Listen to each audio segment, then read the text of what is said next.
শুভ সকাল, good morning সবাইকে। আর আজকে আমার একটা ছোট্ট মিনি ব্লগ আপনাদের সকলের সাথে শেয়ার করছি।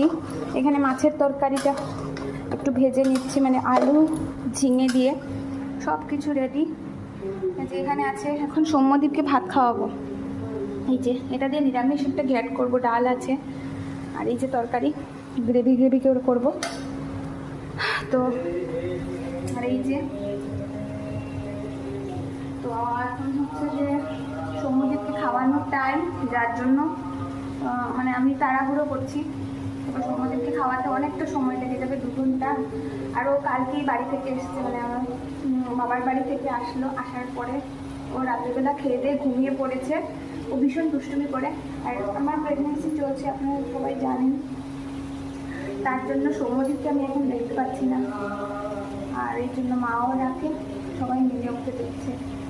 তো চলুন, আজকে এটুকু জানানো ছিল।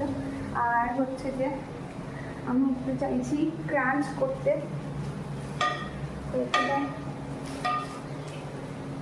একেবারে সব কিছু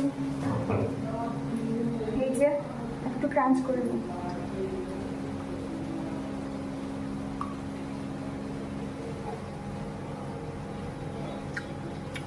কার কার ভালো লাগে শুকর মাটি খেতে আমাকে কমেন্টে জানাবেন। বেশি খাই না, অল্প একটুখানি করে খাই।